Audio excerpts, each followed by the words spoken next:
Nepal, the birth place of Buddha. तो आज की इस जर्नी में मैं आपको दिखाने वाला हूँ बुद्धा के प्रीवियस लाइफ की कहानी और वो जगह जहाँ ये घटी गई है। और साथ ही साथ मैं आपको ऐसी जगह दिखाऊंगा जो काफ़ी सारे मिस्टीरियस अपने अंदर छुपाया हुआ है और वो बुद्धिज़्म और हिंदुज़्म दोनों के साथ कनेक्शन है। और साथ ही साथ में ये सारी जगह आप एक ही दिन में दर्शन कर सकते हैं। तो चलिए बिना देरी के इस एपिक जर्नी को शुरू करते हैं। मॉर्निंग गाइस, मैं हूँ अभी काठमांडू में, नेपाल। सुबह के बजे हैं 5:30। तो आज मेरा काठमांडू में लास्ट दिन है, तो इसलिए मैंने अपने कज़न लोगों के साथ एक डे टूर बनाने का प्लान किया, जहां हम बुद्धा के प्रीवियस लाइफ के वो जगह हम दर्शन करने वाले हैं जहां एक सच्ची घटना घटी है। तो आज की टूर की शुरुआत हम बुद्धनाथ स्तूपा से कर रहे हैं, जहां आप देख सकते हैं सुबह के 5:30 बजे हैं और काफ़ी सारे लोग यहां पिलग्रिम के लिए आते हैं। तो आज स्तूपा के बाहर से ही हमने टैक्सी हायर किए और अपने कज़न लोगों के साथ इस जर्नी के लिए हम चल पड़े।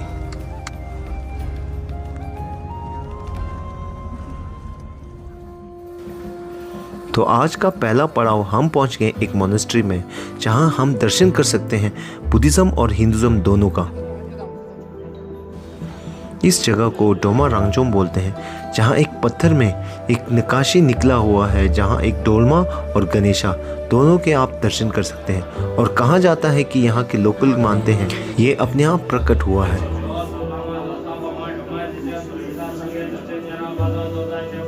और उसी मोनेस्ट्री के थोड़ा सा ऊपर जाने पर आपको एक केव दिखाई देगा, जहाँ काफ़ी सारे घटनाएं घटे गए हैं, जिसका गुरु पद्मासंभवा के साथ एक कनेक्शन था।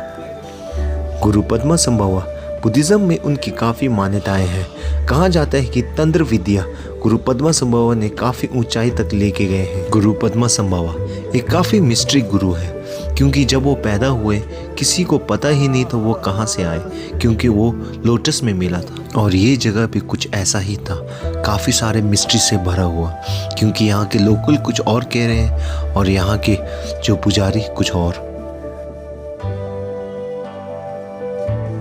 इसी तरह अपने कज़न लोगों के साथ मंत्र जाप करते करते हम अगली पड़ाव की ओर जा रहे थे, जहां हमारे एक केव और वेट कर रहा है एक मिस्टीरियस कहानी सुनाने के लिए।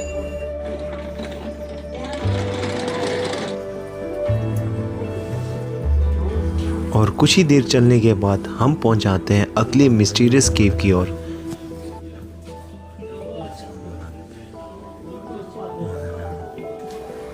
और ये केव भी पहले केव की तरह ही काफ़ी सारा मिस्टीरियस अपने अंदर छुपा के रखा हुआ है।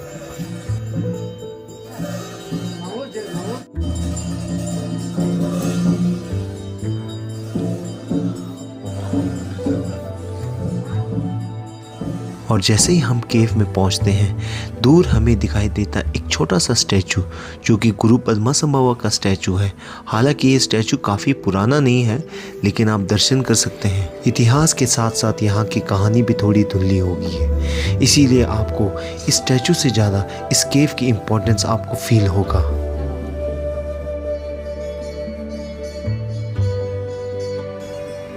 इस केव के बाहर ही आप दिया भी जला सकते हैं और साथ साथ में आप पाठ पूजा के लिए दान दक्षिणा भी कर सकते हैं। और यहाँ से कुछ 16 किलोमीटर की दूरी पर हम एक मंदिर और यहाँ आप कह सकते हैं एक मोनेस्ट्री के दर्शन करने के लिए आप जा रहे हैं।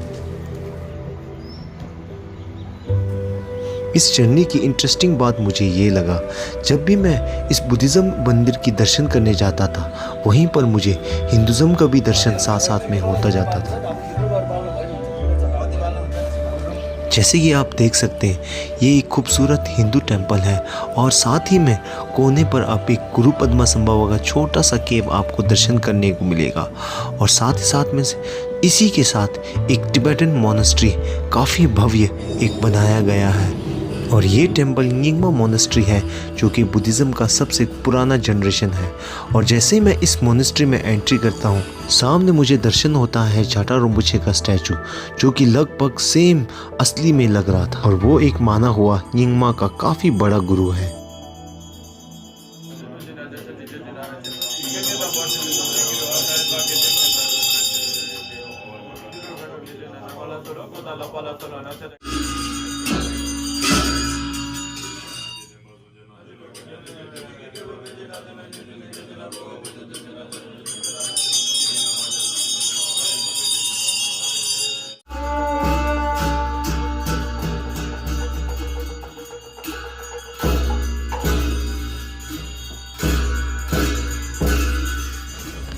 और इस खूबसूरत मोनेस्ट्री के दर्शन करने के बाद अब हम जा रहे हैं अगले पड़ाव की ओर, जहां हम दर्शन करने वाले हैं बुद्धा के प्रीवियस लाइफ की एक सच्ची घटनाएं, जहां कहानी में कहा गया है जो बुद्धा हम जानते हैं सिद्धार्था, जिसकी कहानी हमने काफ़ी बचपनों से सुना है, लेकिन उससे भी पहले की कहानी जिसे हम जातिका की कहानी कहते हैं, उस एक कहानी में दर्शाया गया है बुद्धा ने अपने अंगों को कैसे दान में एक भूखे शेर को खिलाया गया है और उसके बाद उसे मोक्ष प्राप्ति हुआ।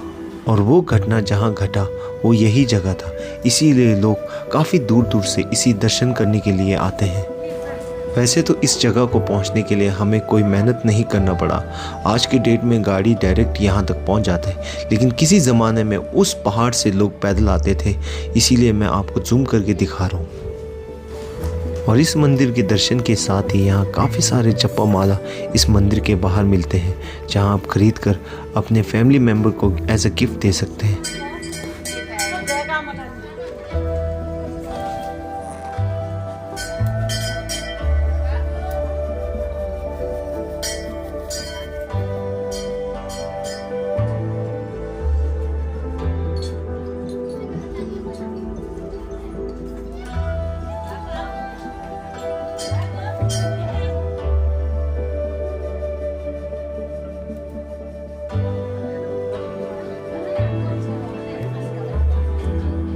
और ये जो जातिका कहानी है यहीं पर ख़त्म नहीं होता है। कहा जाता है जब बुद्धा ने अपने शरीर अंगों को इन भूखे शेर को खिलाया और उसके बाद उस शरीर के बचे हुए अवशेष जो है इस स्तूपा के नीचे छुपाया गया है, और इसीलिए लोग दूर दूर से इस स्तूपा के दर्शन करने के लिए भी आते हैं। और ये कहानी यहाँ के लोकल की मान्यताएं हैं और जो आप कह सकते हैं आस्था।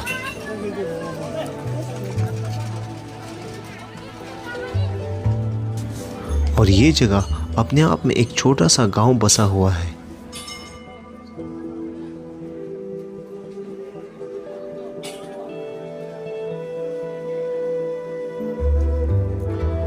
और यहाँ हमारे बुद्धिज़्म में मान्यताएं ये है, अगर आप परिक्रमा लगाते हैं स्तूपा के बार बार तो आपके बुरे कर्म साफ होते जाते हैं। ये जगह मुझे काफ़ी इंटरेस्टिंग लगा क्योंकि यहाँ साइन बोर्ड पे लिखा था पनौती, और काफ़ी लंबी जर्नी करने के बाद हमें लग गई थी काफ़ी जोरों की भूख, तो हमने ऑर्डर किया नेपाली का सबसे स्पेशल थकाली।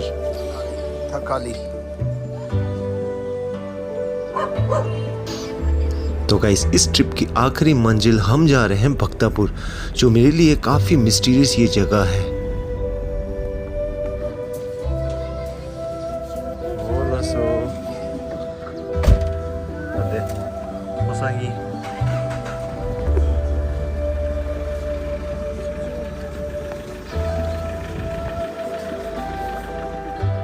भक्तापुर वैसे तो ये वर्ल्ड हेरिटेज साइट है और साथ ही साथ में ये कुमाड़ी का भी घर है, और वैसे भी यहाँ की बिल्डिंग काफ़ी पुराने और काफ़ी एंशियंट है, और अभी भी कुछ बिल्डिंग 500 साल पुरानी बिल्डिंग है जो अभी भी वेल मेंटेन है।